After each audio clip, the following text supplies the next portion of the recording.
Okay, hi everyone. Hopefully the teacher will join us in video soon. I would like to take a couple of minutes just to give a quick introduction here.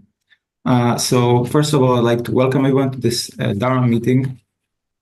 Hello.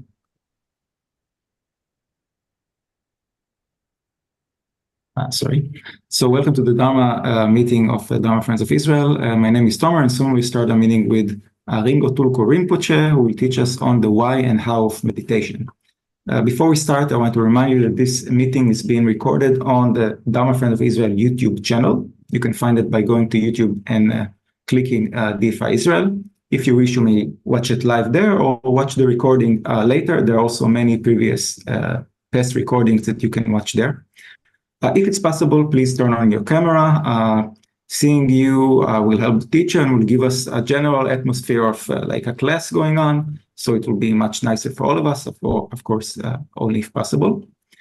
We have quite a few Dharma online teaching events via Zoom, some of them in English. You can look for those in the Dharma Friends of Israel website. So a few words on our teacher first. Ringu Tulku Rinpoche is a Tibetan Buddhist master of the Kagyu order. He was trained in all schools of Tibetan Buddhism under many great masters, such as His Holiness the 16th Gyalwa Karmapa and His Holiness Dilgo Khyentse Rinpoche.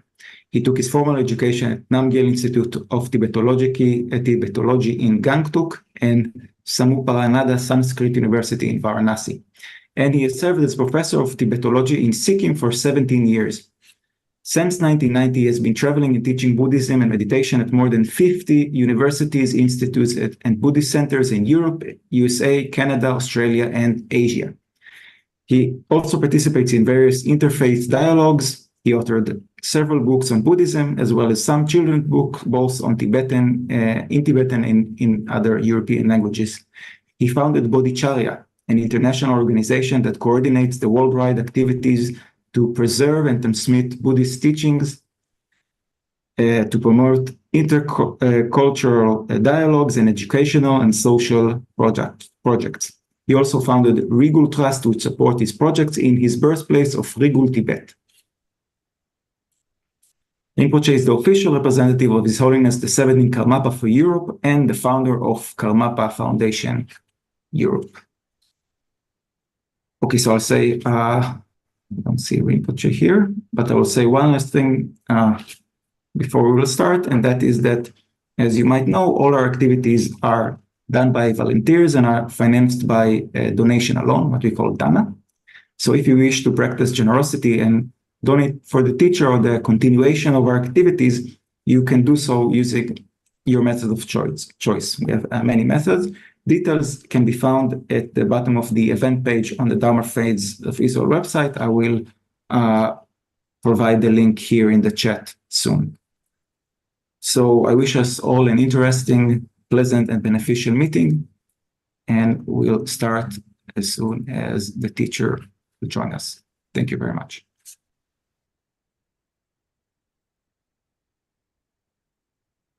Hello, Rinpoche. You can't see me, no? Yes, we can see you now. Yeah, where am I? You are here. I can see you. Okay, I can't see myself, but doesn't matter.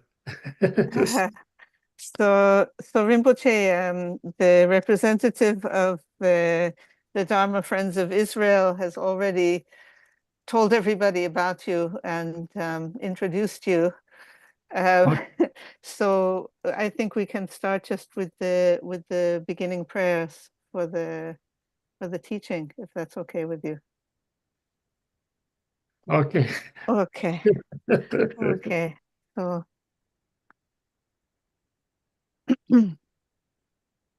Palden Sawe Lama Rinpoche Dagi Chiwor Pere Den Shula Kadrin Chen Pegone Jesunte Kutsun Tu Ching Drup Sadu So. Prayer number 2, Refuge and Bodhicitta, twice in Tibetan and once in your own language. Sanje chudan soje chonam la chanchu pardu dani chapsun che dage jinso jipe sanam je rola penche sonje rupa sho sanje chudan soje chonam la chancho pardu dani chapsun che dage jinso jipe sanam je rola penche sonje drupa sho.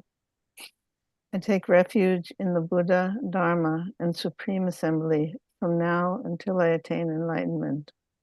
By virtue of the goodness of my practice of generosity and so forth, may Buddhahood be achieved for the benefit of all beings.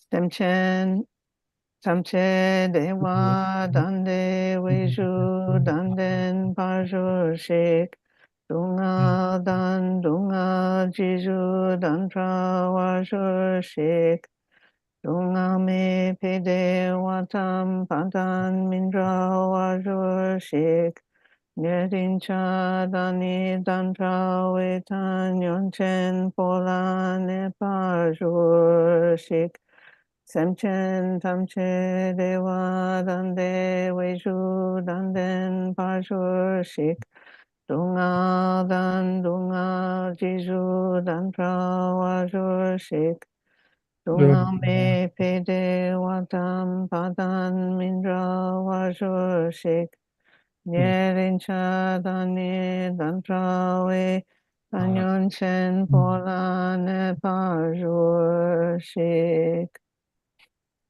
May all beings be happy and create the causes of happiness. May they all be free from suffering and from creating the causes of suffering. May they never be without that sacred happiness which has no suffering. May they attain universal, impartial compassion beyond worldly bias towards friends and enemies. Prayer number 6. Semchen Namje Sampadan Loye Chedra Jitawar Chechun Tumun Tepaye Chuji Kolo Kodo So. I plead you to turn the wheel of Dharma, the greater, lesser, and common vehicles, as accords with the specific wishes and dispositions of sentient beings.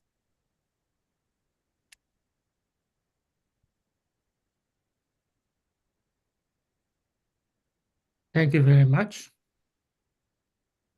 So I cannot see myself, but doesn't matter. I don't need to see myself. I can see many of you. So I was asked to talk about why and how about meditation. Maybe I would like to start with a story.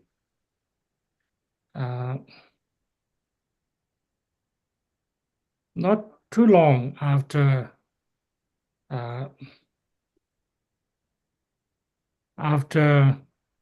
Buddha became enlightened,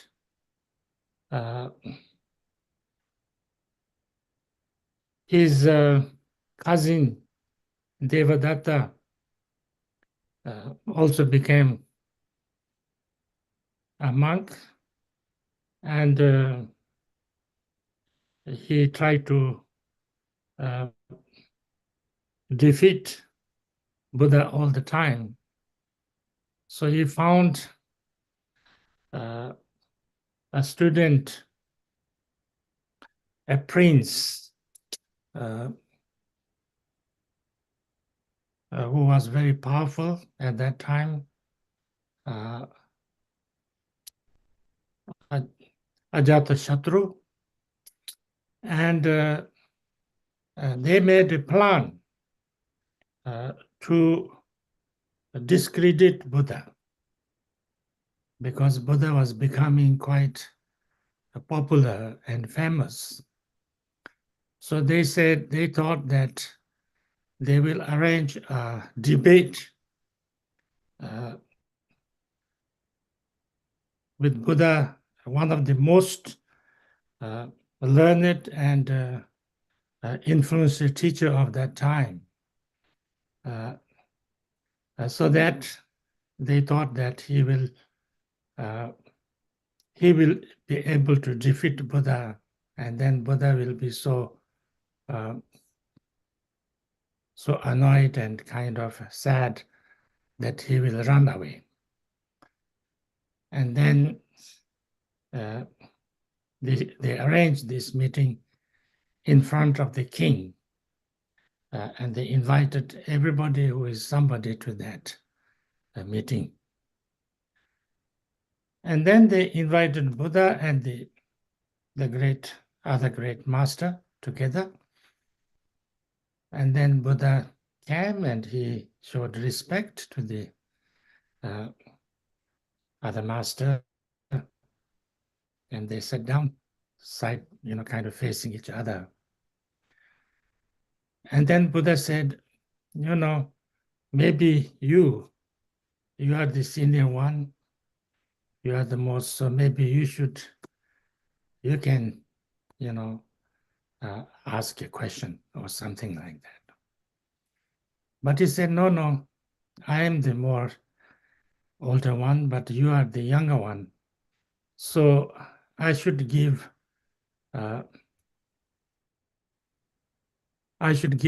chance for you to ask the first question.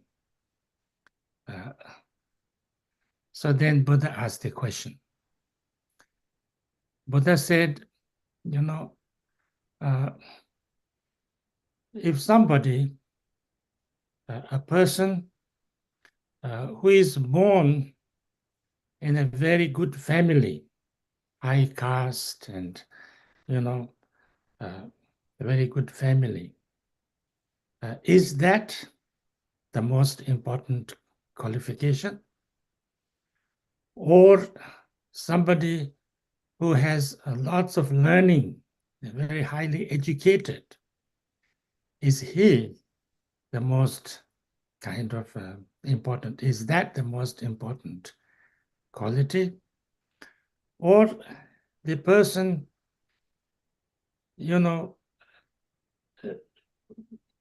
behaves in a very good way and he has a very nice way of doing things, he behaves very well, he acts very nicely, and which of these three is the most important thing or most important quality of a person? So this great master said, of course, one who acts in a most nice way is most important, because people who are born of good families and,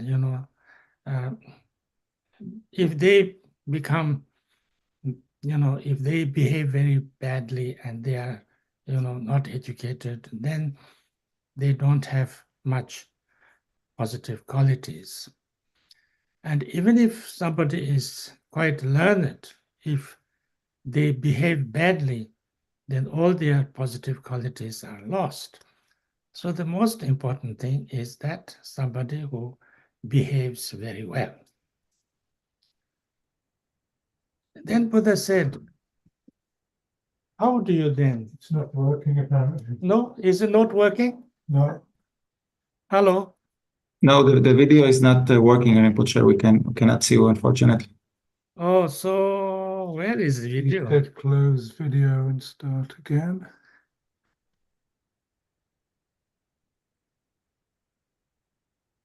You working now? Is it there? Not yet? No. No, not yet. I don't know. I tried to, yeah. There are FaceTime HD camera built-in. That's on now. Blur my background. Choose virtual background. Choose video filter. choose avatar.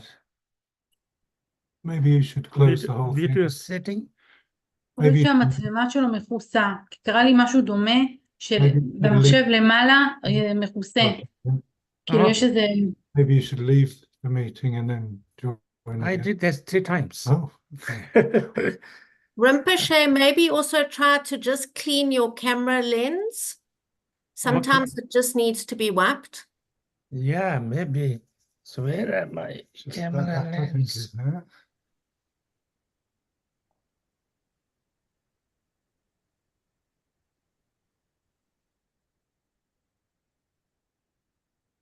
We saw Rinpoche in the beginning. It was okay. You saw me in the beginning.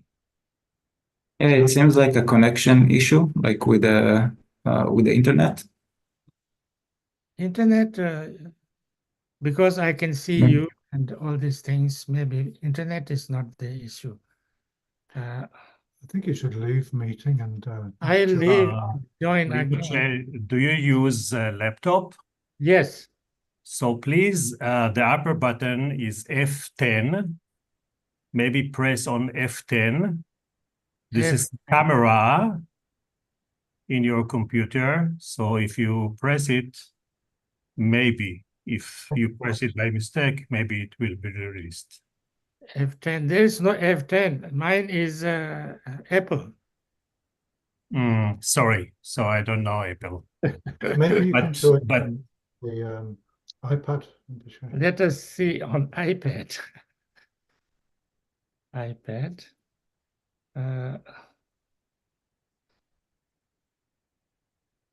iPad. Go back to the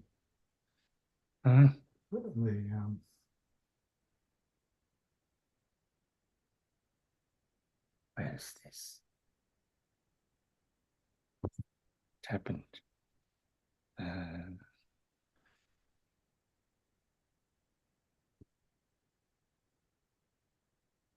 Can you meanwhile do this? yeah. So I leave that.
We see you now.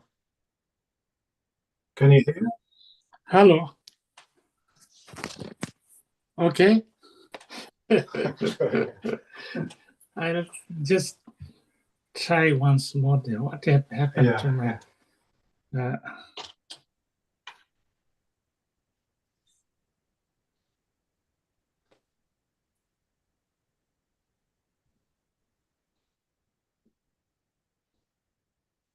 Recording in progress.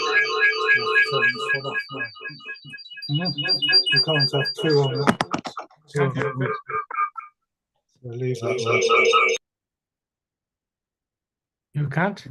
No, Oh no. no. Then that's better. Okay. So you have to join on here again now. I think I will do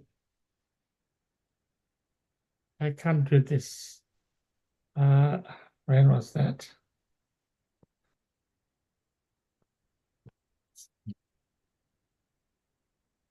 So I leave this. Yeah, leave that one.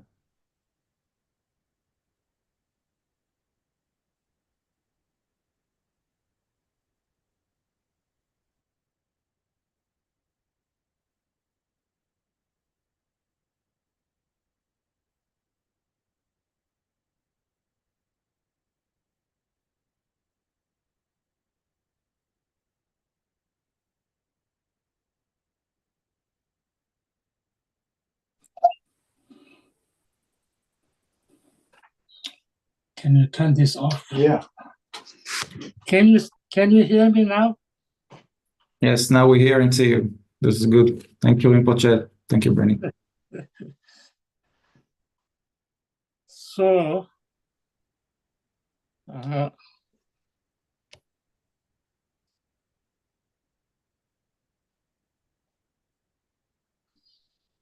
yeah. Okay. I don't know if you heard how much I have heard from my story. I was telling a story of the Buddha. It was a debate, you know. Buddha asked this great master, which is the most important qualities, whether you are born of a good family, because in Hinduism, the caste is very important, or highly educated, or good behavior. And then this master says good behavior is the most important quality. And then Buddha said, but how would you make somebody or train somebody to be in, good behavior? And then this master said, you tell me how to do that. And then Buddha said, we need to train in three things. And the first is, of course, you have to understand what is positive and what is negative, and therefore you have to educate this person. But even if this person knows what is the good one, good action, and what is bad action, but this person, even if you know what is right and what is wrong, people might not actually act in that way, because this person mind is not in control. So therefore, is guided kind of by negative emotions, or mind is not in control, and things like that. So might not be able to do that. So therefore, he has to learn how to train his mind. And to do that, you need to meditate. So if you have understanding, education, wisdom, and then if you meditate and try to, learn how to control your mind, how to stabilize your mind, how to bring your emotions under control, then it is possible that you will become a very well behaved, good person. So therefore, he said these three qualities are very important, and one needs to train in these three sections. And so therefore, Buddha always emphasized the three trainings, Shila, Pragya, and Samadhi, meditation. So meditation, therefore, becomes important because, it's a way to train our mind, not in understanding only, not in the intellectual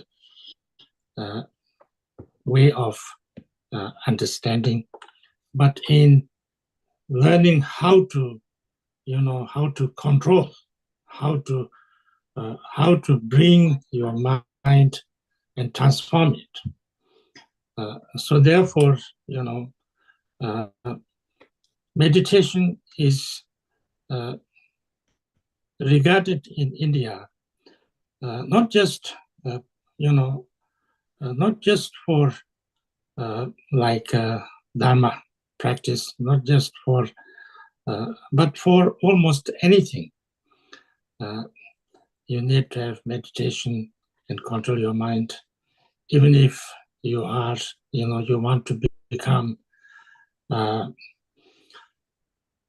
even a good fighter or good administrator or good, good in anything. If you have to master something, you need to have this, the concentration, control of your emotions, stabilize your mind. So therefore, these are things which, the meditation is something that you need to train in for almost, any kind of education or training or improvement or transformation that needs your mind to be in the right situation and the right place. So therefore, generally in Dharma, in Buddhism, we talk about two meditations. One is what we call shamatha meditation, and another is vipassana meditation.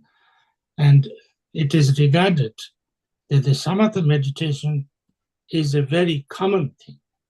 It's nothing special for Buddhism or Buddhists.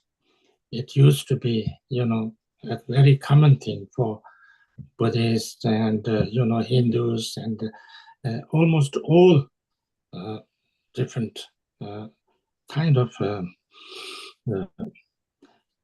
different trainings in India. And that shamatha meditation is usually regarded as the first level of meditation because it is the most basic thing. And if you have a good basic shamatha meditation, then any other training you want to do becomes easy and can happen. And if you don't have that, then it becomes much more difficult to have other kind of trainings and perfections. So therefore, shamatha meditation is very regarded as a very basic kind of training. Also in spiritual, spiritual path. So that meditation, shamatha meditation, how to do is in fact, is not necessarily very difficult in kind of the instruction is not something very difficult, but the difficulty is in actually doing it because it's a practical thing. And like any practical thing, it's not about the intellectual understanding, but but practice, doing it again and again and again, and yourself, kind of becoming used to that. Same like learning how to drive a car or drive a bicycle, or learning how to play a kind of a musical instrument.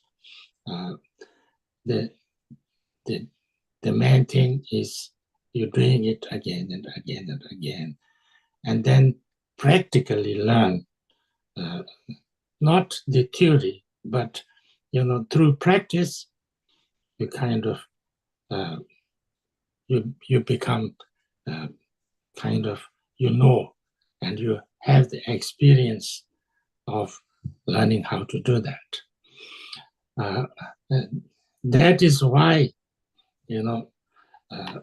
it is difficult to talk about meditation, because just by talking, even if you talk about it, even if you know everything about it, even if you become an expert in instructions, that doesn't necessarily make you a good meditator. You have to do it and do it again and again and again.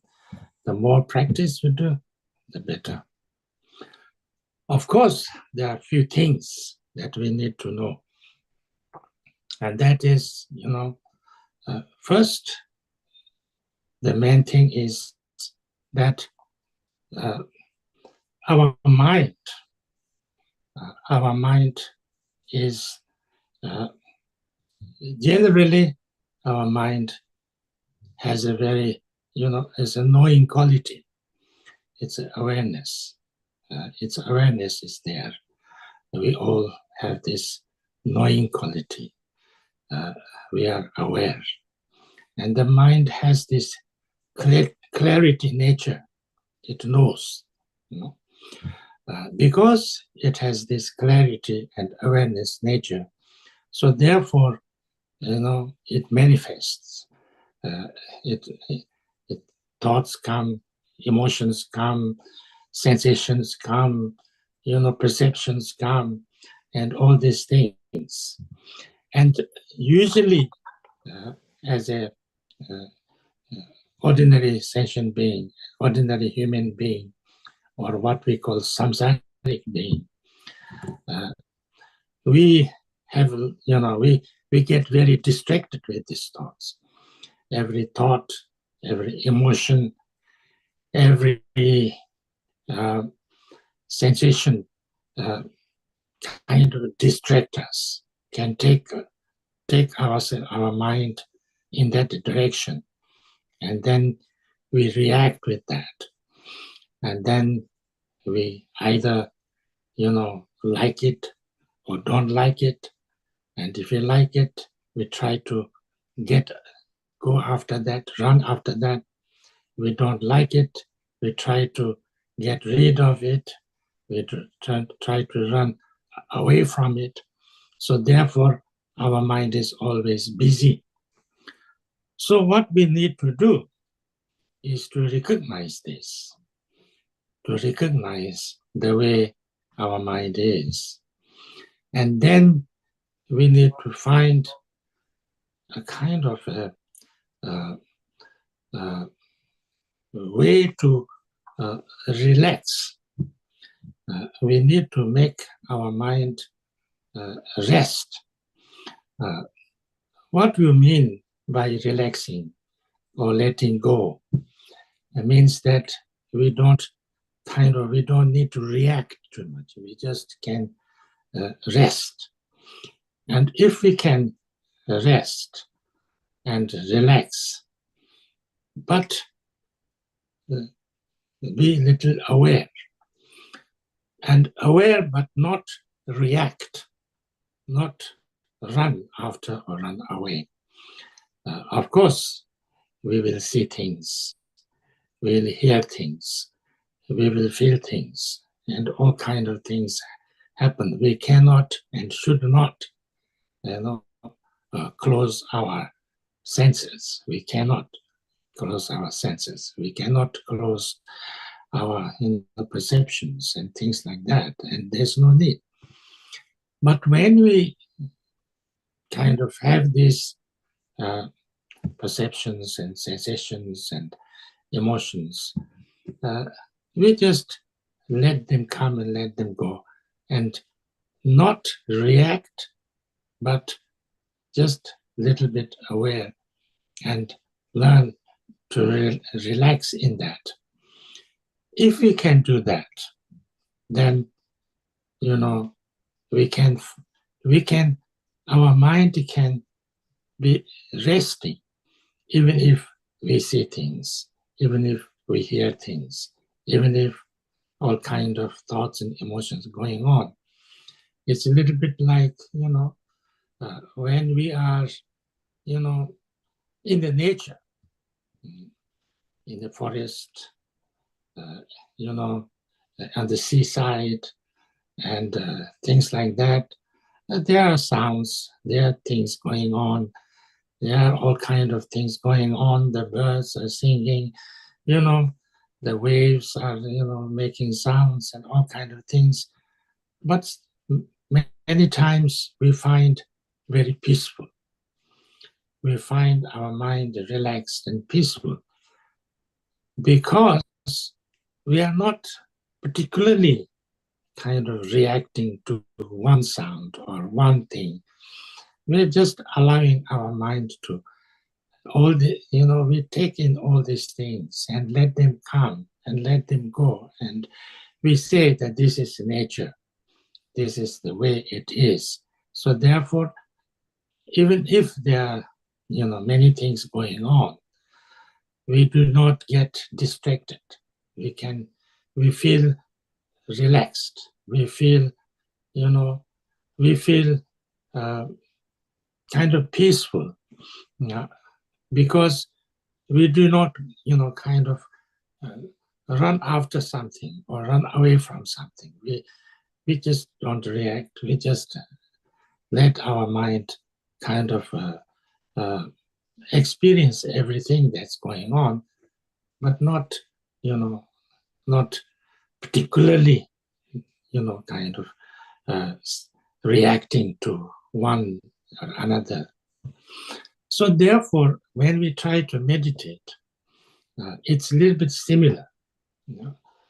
We just let our mind relax and be aware and be clear, and then, relax in that. Of course, we have to be a little bit aware. Otherwise, we don't know when we are kind of distracted. So therefore, many times we have a little bit, sometimes we can have some, some object or some little bit like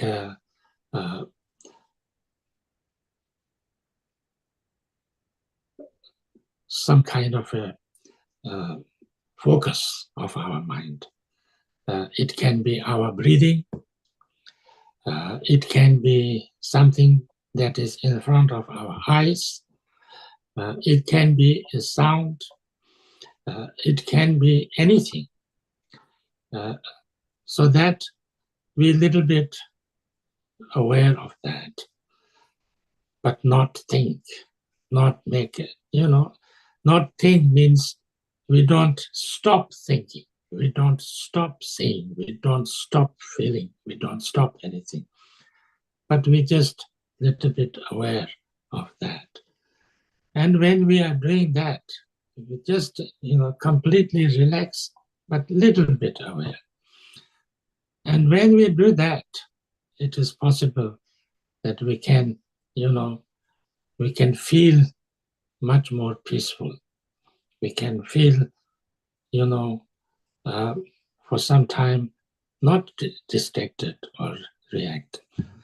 And when we are aware and in this way, even for, for 1 minute or half a minute, when we are not particularly running away and running after things, we can sometimes feel, our mind more peaceful, our mind more, more settled.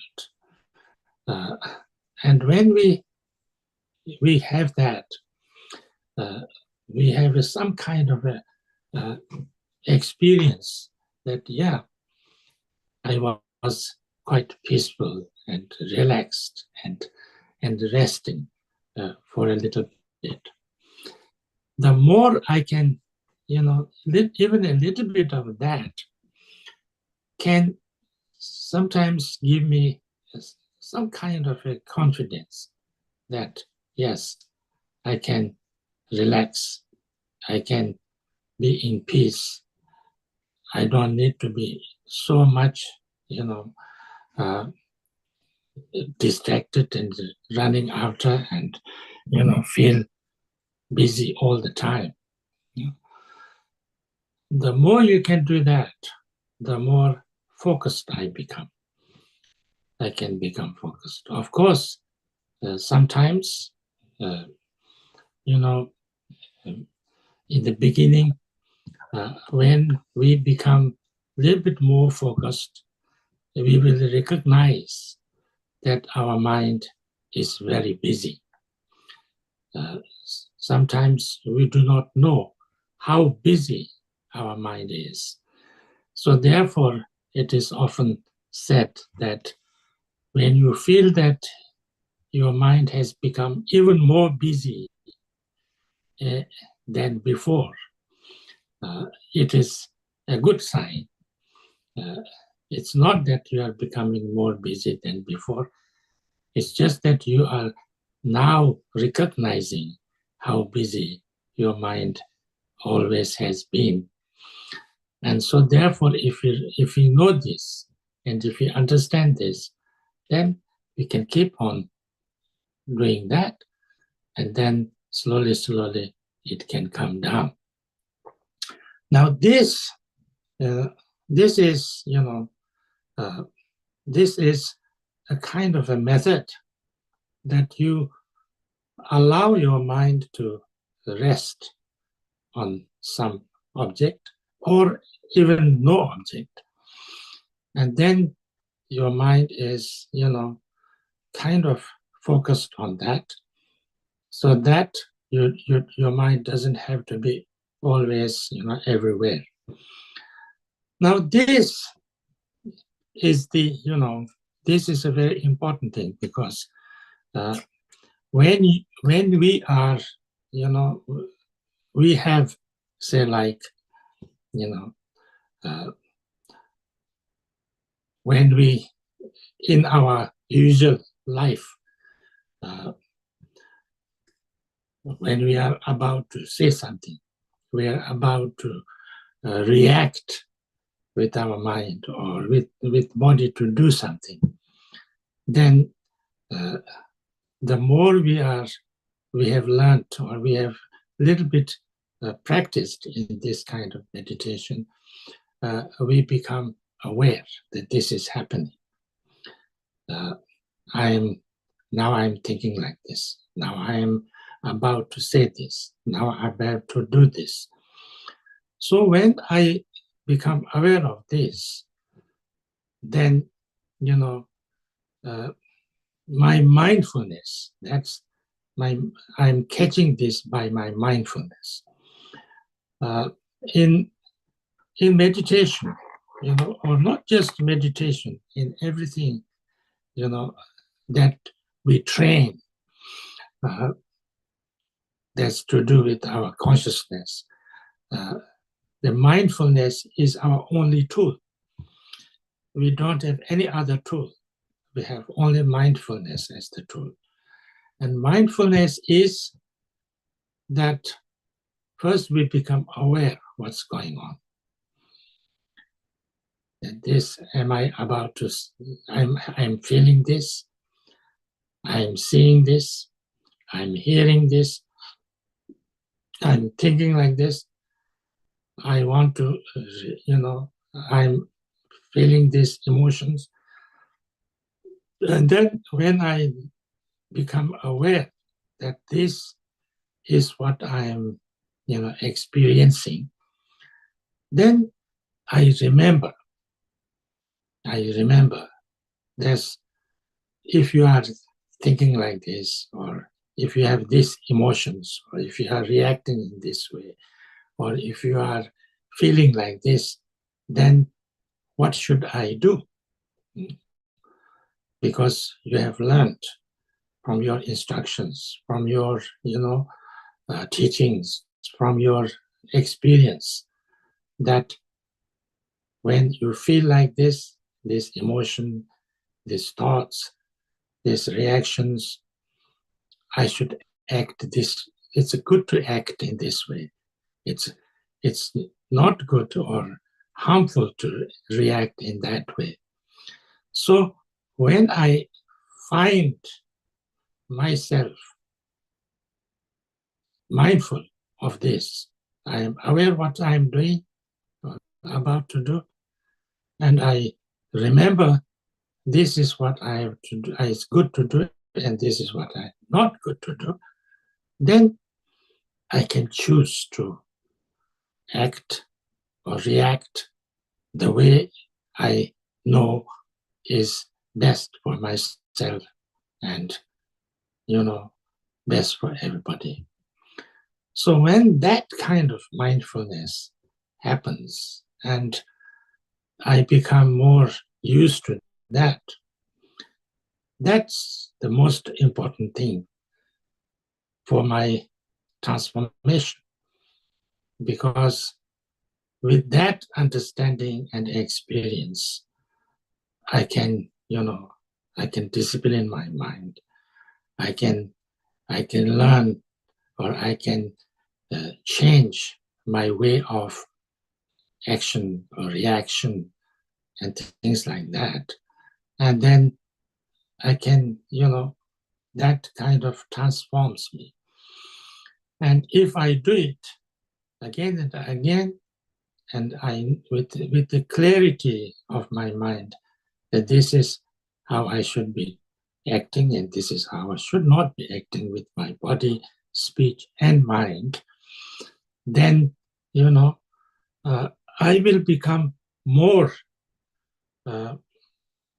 good at it and more happy, because I know that I can actually decide how I act, how I feel, and how I,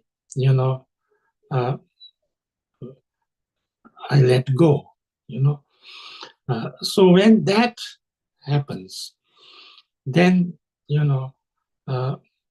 it's, even if in a little way, I have much more control over my body, speech, and mind. And if I know that I, how I act with my body, how I act with my speech, how I act with my mind is under my control, I will become free. I become more free. I become more independent. And therefore confident that, I am the master of myself. It's not that I have to just run after my emotions, or I don't need to be a slave of my emotions or habitual tendencies or, or addictions or whatever.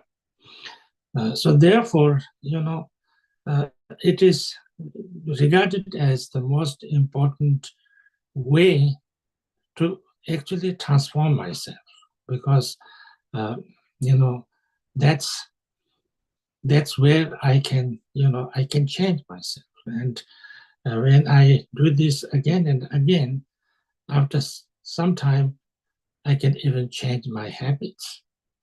I can change my way of reacting also, and consciously and clearly, with knowledge, with understanding, with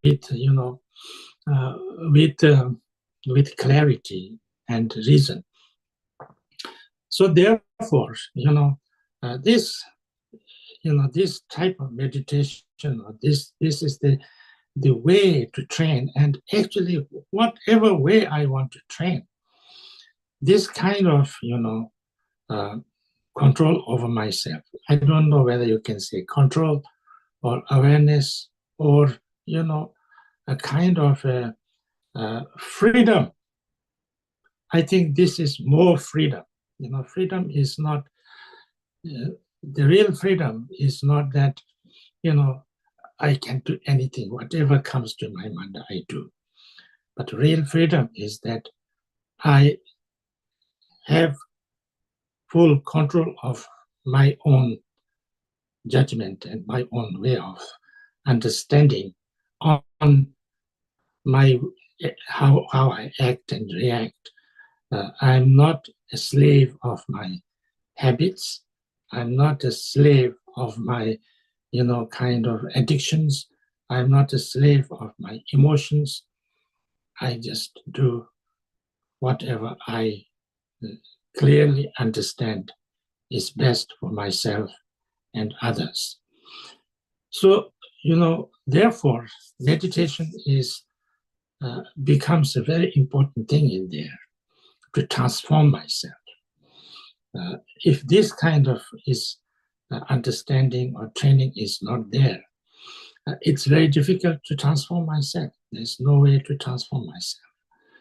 So if I have this understanding, then, and if this kind of becomes is clear, then I can go to the next level of meditation, which is not that I have to first master one completely and then other, but the next is from Dharma point of view is even more kind of important, what we call the vipassana. Vipassana, shamatha means kind of calm abiding. It's translated in English as calm abiding, making your mind calm and let it settle down. That's the main kind of main purpose of the first type of meditation. Of course, there are lots of other kind of positive side effects. So if my mind becomes calmer and clearer, then I can be much more focused. I can be much more, aware. I can be much more concentrated. So therefore, whatever I do, I can do it with kind of, with one, not with kind of scattered mind, but with focused mind. So therefore, actually, I can become much more efficient because my mind is can be focused, whatever task I'm doing. And also, the more our mind becomes clear and calm, naturally, our mind is not disturbed. So therefore, we become more peaceful. We feel peaceful. We feel, clear of our mind, and therefore, we can also undisturbed mind becomes less disturbed. And when our mind becomes less disturbed, it can become, more kind, peaceful, undisturbed, and therefore, happier and, more bright in a way, positive. But these are, mainly, these are kind of,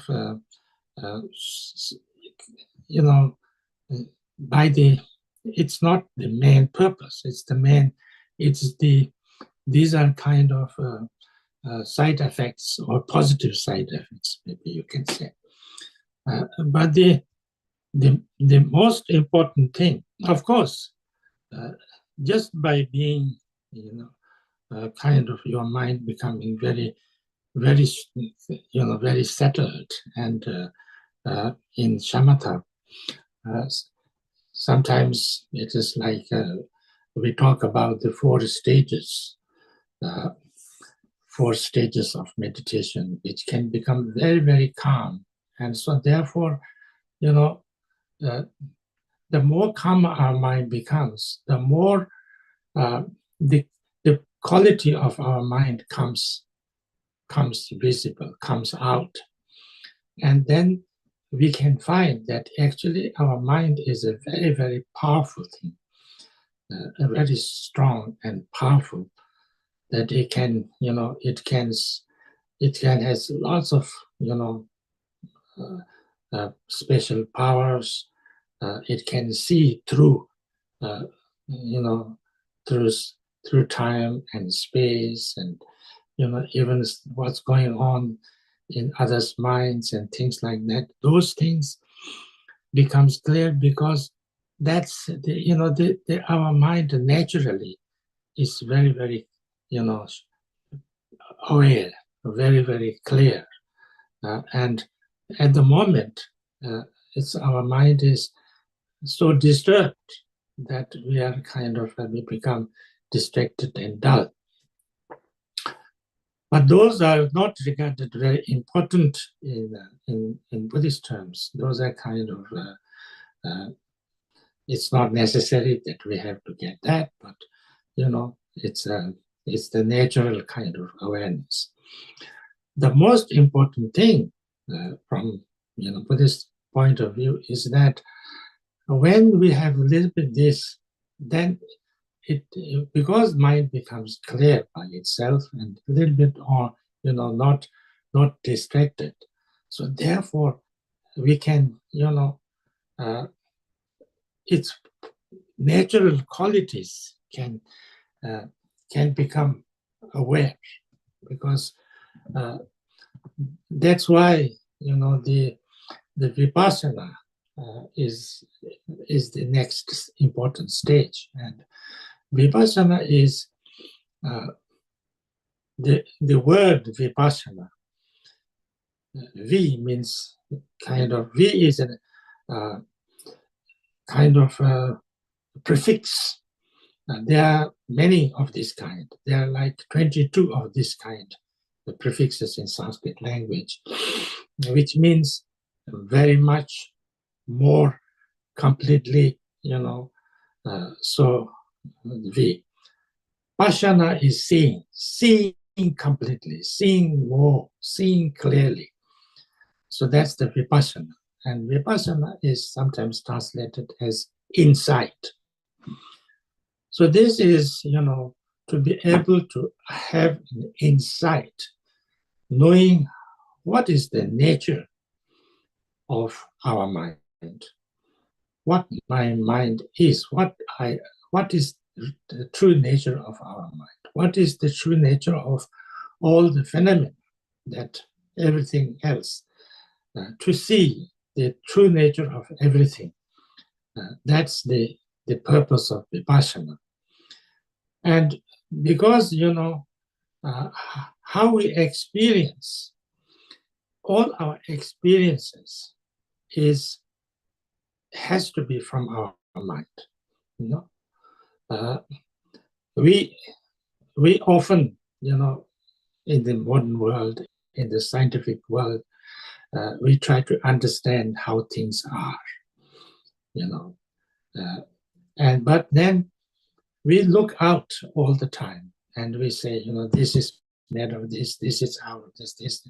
We look out and out and out all the time and actually think that what we see out there is how it is, like how true nature it is. But everything we see is actually seen or experienced by our mind. So our mind is the only way we see. So if we say that, well, this is like this, it's actually, you know, it's actually an experience of our mind. If we said that these things truly exist, or this thing truly not exist, if this is, you know, like this, it's good, it's not good, it's wonderful, it's beautiful, it's ugly, it's good, it's nice, it's very kind of positive, it's negative. everything is actually a concept that we, or a kind of decision or that made by our mind. So therefore, any experience that we have, any kind of conclusion that we make is at the end made by our mind. There's no other way. So therefore, Dr. Kunga WhatsApp audio.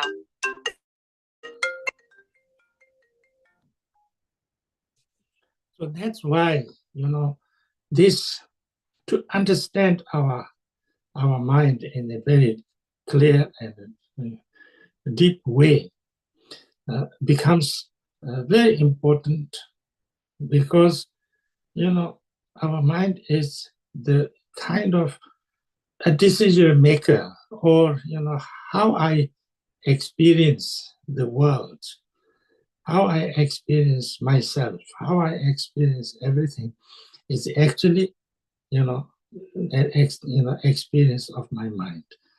So therefore, whether I say I'm very happy or I'm unhappy or I feel totally, devastated or I feel totally exhilarated, is all a kind of, actions of the mind. So therefore, when I really learn, of course, we can do lots of analysis and things like that to see, how this is, how that is, how everything is, and things like that. But basically, if you just be completely aware of our own consciousness, our own mind, our own awareness, and directly, see that who is it and what is it? Is there somebody or is there something in their mind, in this that is actually, when we say this is nice, or this is good, or this is right, or this is wrong, or this is, good to me, or this is not good to me. Is there something else besides these feelings inside my mind? Who is making the decision?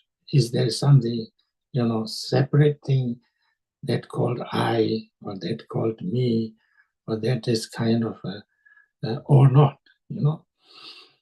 So when we look at that, which what I call me, in a very deep way, then we can kind of now this becomes a little bit. This has to go beyond our concepts, because if you do it with, if you say this, I must be like this, then I cannot truly experience it, because I've already made a concept that I'm like this, or I should be like this. But if I can free myself of all these preconceived ideas and identifications and things like that, and directly experience the way my awareness, my consciousness is, that is when, the Buddha experienced that. He says, he talked about this 4 experiences. He said that I experienced something totally kind of, he said that I experienced something like Amrita. Amrita is, a legendary kind of a drink, which gives, what you call deathlessness, which brings,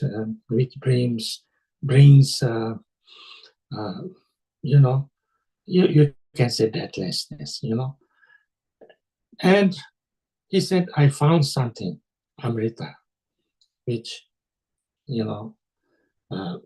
and that is, he said, very profound, very deep, very peaceful, very,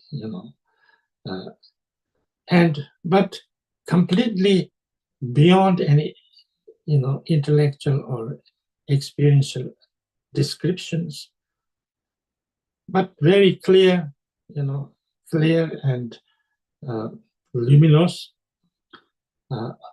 and uncreated.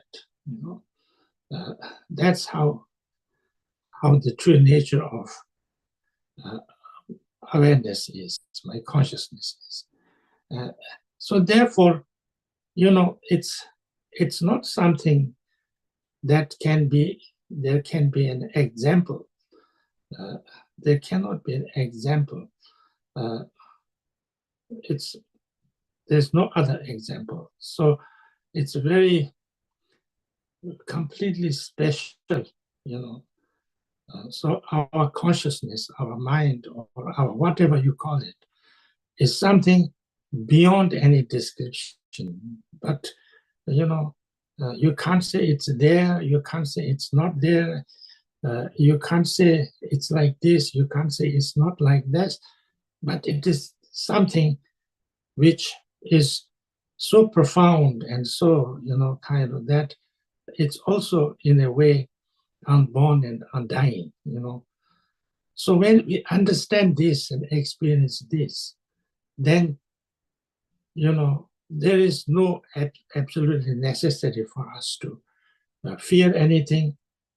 We know that there is nothing to lose, there's nothing to that we need to protect, there's nothing to that. So therefore, we go beyond any kind of problem, suffering, pain, difficulties, just totally aware and, kind of completely kind and compassionate in its, full bloom. So therefore, when that experience is understood or awakened, and that experience is called, from Buddhist point of view, enlightenment, that you truly understand what you are, and therefore you don't have any kind of need to try to make things better, because everything is perfect. So therefore, when that understanding or experience happens, then, all the sufferings and pain and problems are fully and completely and forever, disappears, because there's nothing called, the problem. But this is something very special and very personal. So therefore, this is the ultimate goal of the meditation, to completely understand ourselves and completely understand, not intellectual way, but experientially. And in order to get there, then, to bring more peace, more concentration, more kind of more focused and more control of our selves and our actions and things like that. So this is, this is the thing. And so therefore, so the ultimate goal is to become fully experience, fully understand ourselves. That's the ultimate goal of the meditation. Because if we totally, completely, fully understand and experience the way we are, then, even there's nothing called birth, and there's nothing called death, and there's nothing fear, and there's nothing to, the problem is not there. But till then, the more we are a little bit, able to understand and experience the meditation, and then more calm we become, more kind we become, more we, more open-minded we can become. And so therefore, it's a way to become a better human being and, bring more understanding to the others and a little bit kind and compassionate.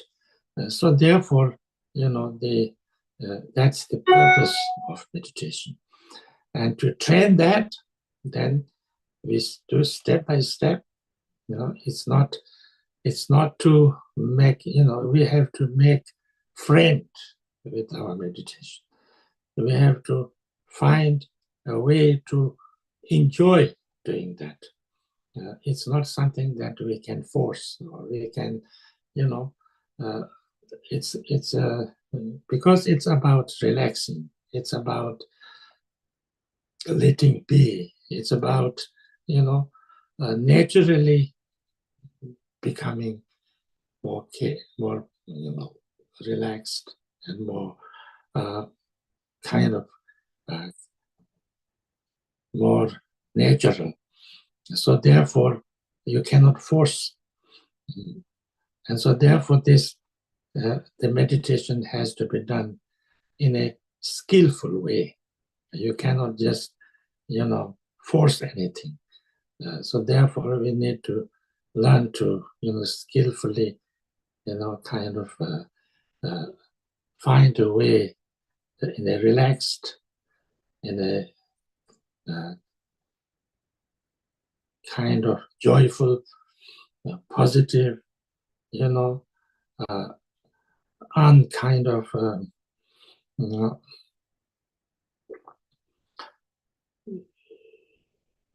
not making it into a kind of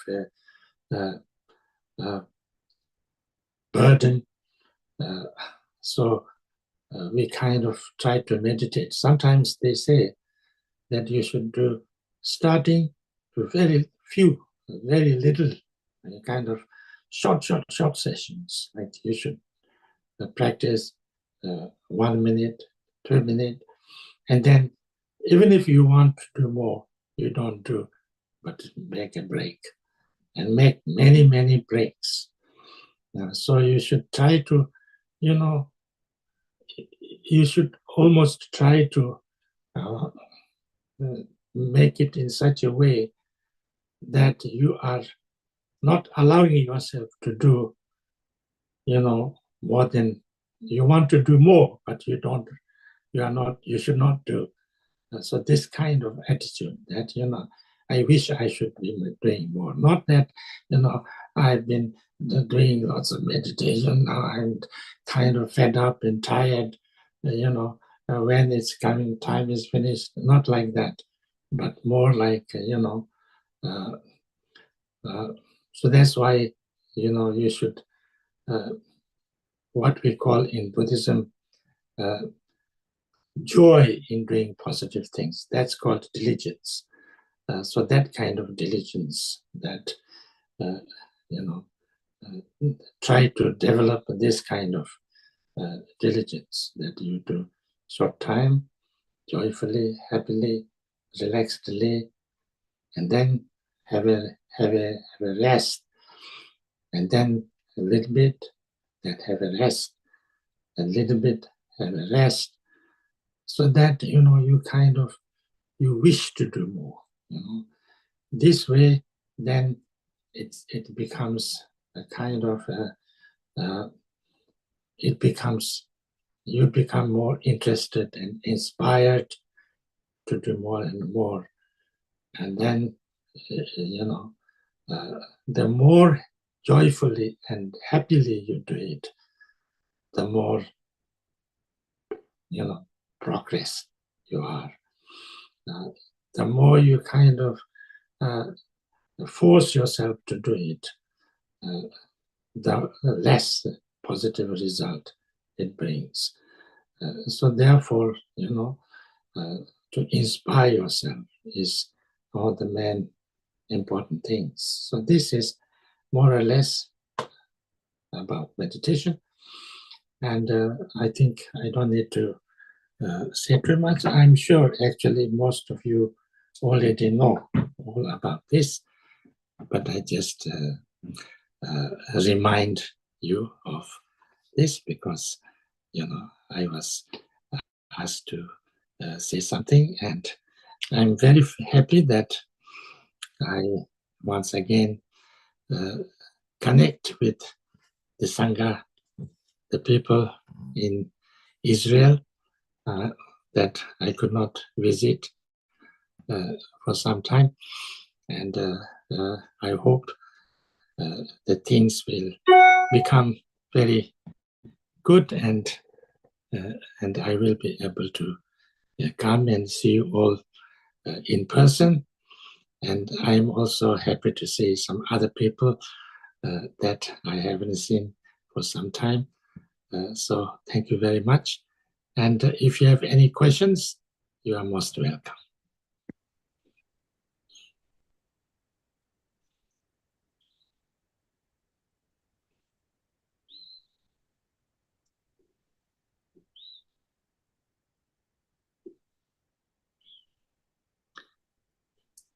You can hear me, no?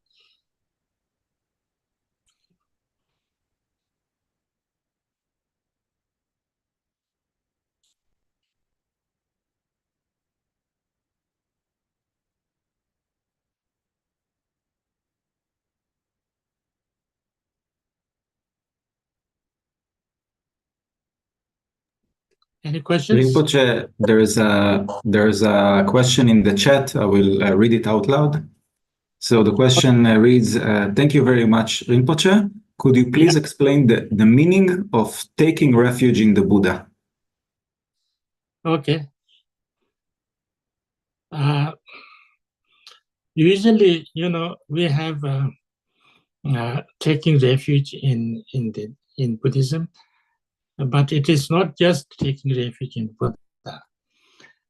We have taken refuge in three jewels, we call it Buddha, Dharma, and Sangha.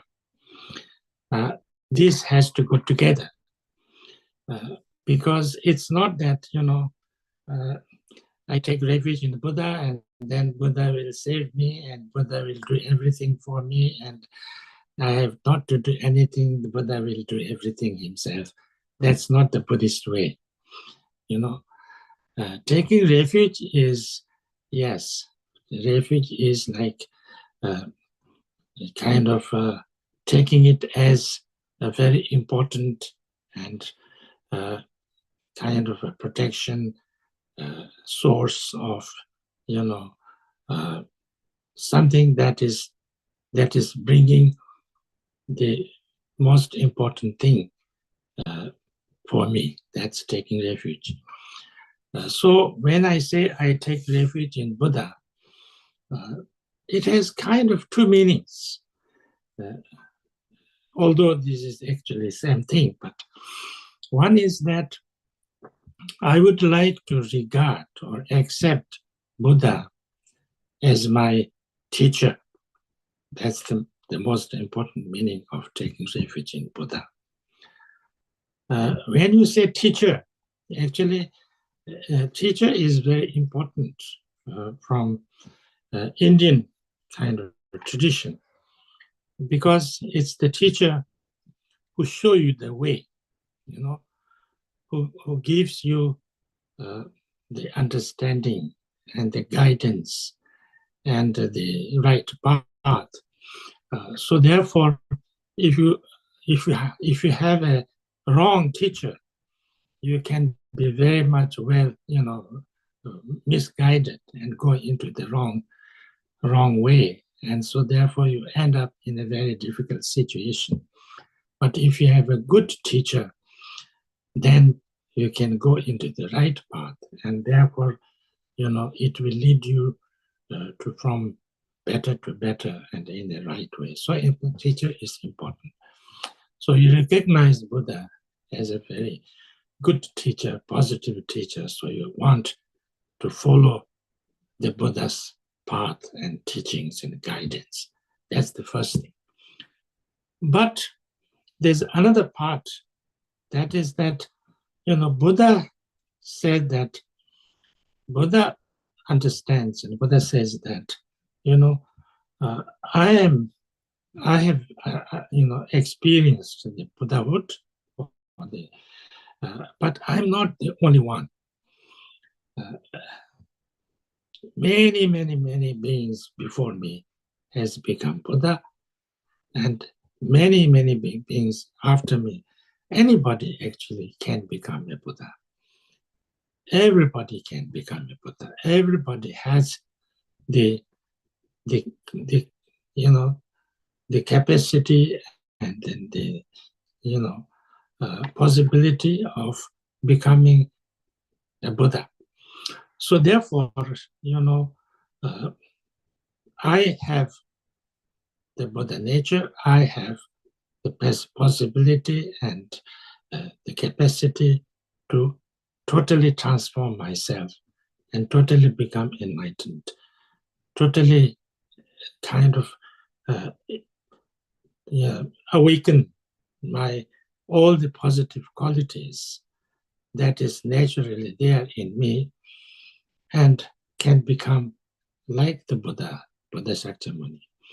So therefore, I would like to do that, taking refuge in Buddha in this way is that I want to awaken my own positive qualities, and I would like to do that. I would like to awaken my positive qualities and become an enlightened being like Buddha.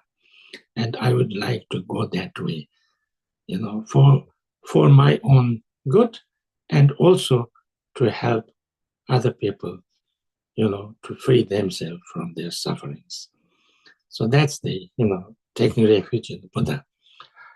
But it's not the only refuge, because if I have to go refuge to the Buddha, if I have to follow the Buddha's teaching or Buddha's, if I have to, become enlightened, I need Dharma. It's not that Buddha, I take refuge in Buddha and Buddha comes and change me and transform me and everything is done. That's not the Buddhist way. The Buddhist way is that I have to actually learn the teachings of the Buddha and I have to practice myself, and then I can transform myself. So therefore, Dharma is important. So I have to take refuge in Dharma. So taking refuge in Dharma means I would like to study Dharma, understand it, and then not just understand it, but actually use it and transform myself through that practice. I would like to do that. That's the taking refuge in Dharma. And once you take refuge in the Dharma, then you have to take refuge in the Sangha, because where is the Dharma? How do I find Dharma? You have to find Dharma from people who have studied and practiced Dharma. And that is Sangha. So therefore, taking refuge in the Sangha is that I will try to understand and study Dharma from people who have understanding and who are genuinely practicing Dharma. And then I will try to understand and practice that and get myself,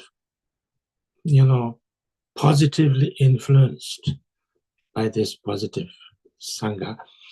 And then, so therefore, this is the refuge for the Dharma and Sangha.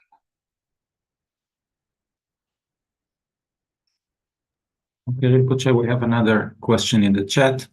The question is, could you please explain the difference and relation between training mindfulness and training meditation? It's actually same, mindfulness, mindfulness is the tool through which you train your mind or meditation. But,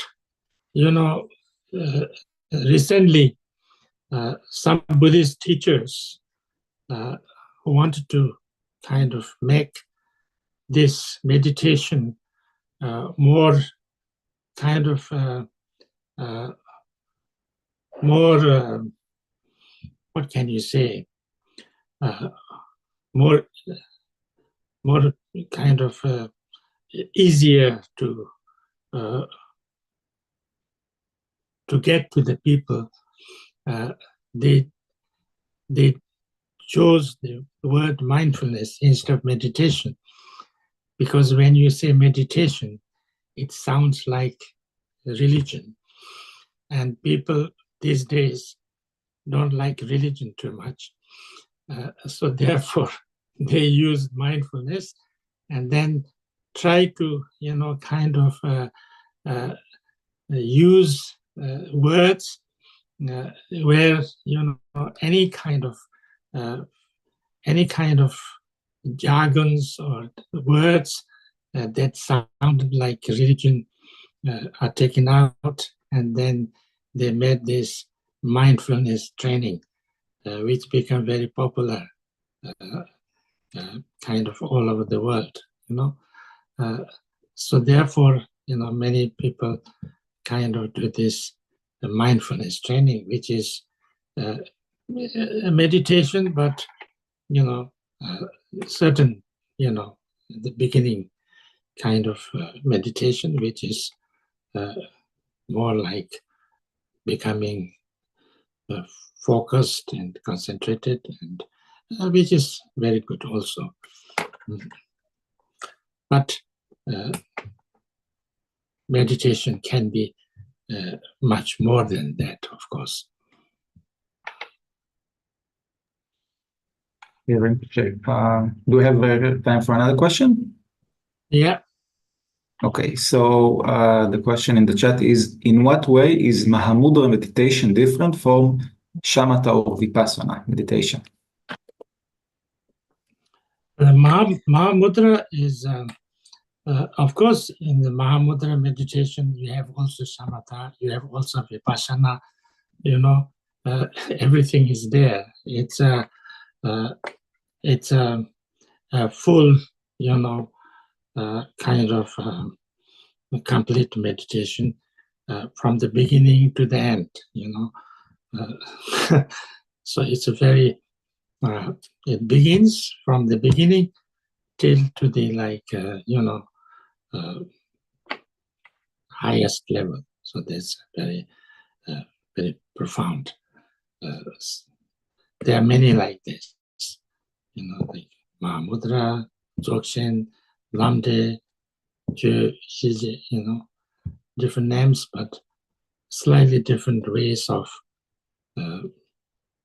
training, but same.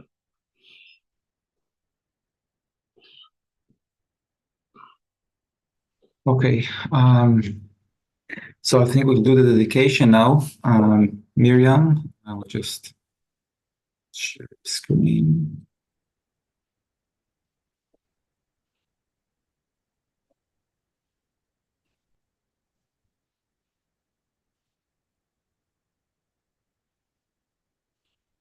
Number 7. Sanam di tamche jipani topne nyepe janam tamche ne jegana chi bala trupaye sipe sole droa sho. By this merit may I obtain omniscience, defeat the enemy wrongdoing, and so free all beings from the ocean of existence with its stormy waves of birth, aging, sickness, and death. Chanchup semni rinpoche, manche panam cheju shik, Japanyam pa me padang, kone kondu pewar sho. Precious mind of awakening, may it arise in those who are without it, and never fade from those who hold it, but continually grow from strength to strength. Palden lame shape den padan, kanyam yona de chi jungwadan, Dashen Maru Tsotsa Trichane Nyodu Sanje Saragu Parsho. May the glorious Lama's lotus feet be firm. May bliss and joy fill the reaches of space. As we gather the accumulations and purify obscurations, may I and all without exception be swiftly brought to Buddhahood.